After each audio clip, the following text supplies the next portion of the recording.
नमस्कार दोस्तों, शेयर बाजार की बात करते हैं, स्टॉक मार्केट की बात करते हैं। निफ्टी 50 में भयंकर गिरावट देखने को मिली आज और निफ्टी 50 16,248 में आ गया है। 815 पॉइंट की गिरावट है। बीएसई सेंसेक्स की बात करते हैं 54,529 में है, 2,702 पॉइंट की गिरावट है। और निफ्टी बैंक 35,228 में है और 2,163 पॉइंट गिर के नीचे की तरफ बंद हुए। तीनों इंडाइसेस में लगभग 5% की गिरावट। इस तरह की गिरावट अगर आपने 2020 में मार्केट देखा होगा तो मार्च के महीने में इतनी बड़ी गिरावट हुई थी उस वक्त, और उसी तरह की गिरावट हुई है दोस्तों। और इसका जो बड़ा कारण है, गिरने का कारण जो बना हुआ है, रूस और यूक्रेन के बीच जो तनाव बना हुआ है अब युद्ध में बदल गया है, इसकी वजह से ये गिरावट है दोस्तों। अब निफ्टी की बात करते हैं तो देखिए 18,600 से गिरकर 16,248 तक पहुंचा है। दिसंबर के महीने में 16,400 तक आया था, उसके बाद बाउंस बैक हुआ था, बट अब की बार उसके नीचे क्लोजिंग आई है। तो अगर कोई अच्छी खबर आती है, जैसे कि समाधान की कोई खबर आती है रूस और यूक्रेन के बीच, समाधान की खबर आएगी तो बाउंस होता हुआ दिखेगा, लेकिन दबाव रहेगा।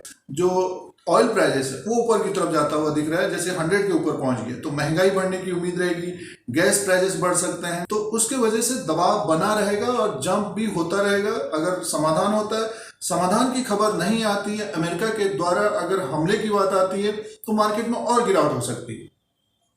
तो निफ्टी 50 जो 2000 पॉइंट गिरा है, समझे कि 10% 12% गिर चुका है, तो अगर किसी भी स्टॉक में 10-12% की गिरावट होती है तो उसमें और गिरावट बढ़ सकती है। कोई भी शेयर देखिए आप, अगर 10% गिरता है तो उसमें फिर 15% की उम्मीद रहती है कि 13 से 15% तक गिरावट की संभावना रहती है। तो आने वाले दिनों में निफ्टी में और गिरावट की संभावना हो सकती है। कल निफ्टी नीचे की तरफ खुल सकता है, तो कहने का मीन्स है कि आने वाले समय में निफ्टी में और गिरावट की संभावना रहेगी। जो सिचुएशन है उसके अनुसार, जो सिचुएशन है अगर उसमें स्थिति बदलती नहीं है, समाधान नहीं होता, तो गिरावट की संभावना रह सकती है। 16,000 के नीचे भी मार्केट दिख सकता है। 2020 में लगभग 15-20 ट्रेडिंग सेशन में निफ्टी में 40 से 50% की गिरावट आ गई थी, और 2020 में जो गिरावट आई थी 1 महीने के अंदर आई थी। तो उसी तरह से अभी भी हो सकता है। फिलहाल निफ्टी में 10-12% की गिरावट है, तो कहने का मीन्स है यहाँ से 4-5% और गिरता हुआ नजर आएगा। अगर सिचुएशन नहीं बदलती है तो फिर निफ्टी में गिरावट होगी, नहीं तो बाउंस बैक भी करता हुआ दिखेगा।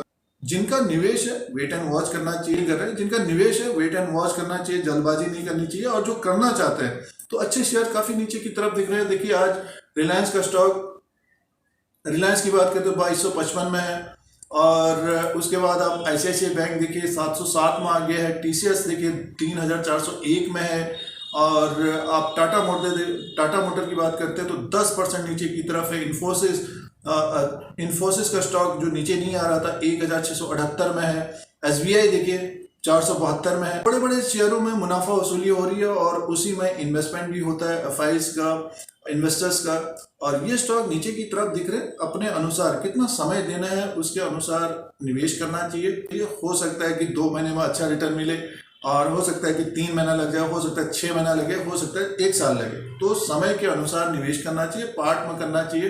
डिपेंड ये करता है कि जो सिचुएशन है अगर उसका समाधान हो जाता है तो डेफिनेटली मार्केट बहुत तेजी से ऊपर की तरफ भी जाता हुआ दिखेगा। कोई ना कोई समाधान इसका निकलेगा तो मार्केट फिर से बाउंस बैक होते हुए दिखेंगे, बट ये समय लग सकता है बढ़ने में। कहने का हमेशा समय लग सकता है बढ़ने में। 2020 में जो गिरावट आई थी मार्केट में, तो बढ़ने में लगभग 1 साल का समय लगा था, और अपने हाई को ब्रेक करके फिर 18,600 तक गया था। तो अभी जो गिरावट हो रही है, अगर कोई निवेश के लिए देख रहे हैं तो अच्छे शेयर्स नीचे की तरफ है, धीरे धीरे पार्ट में देखना चाहिए। फिलहाल जो स्थिति बनी हुई है, रूस और यूक्रेन के बीच जो तनाव बना हुआ था वो युद्ध में बदल गया है, और एशिया के स्टॉक मार्केट भी 30% की गिरावट के साथ बंद हुए थे।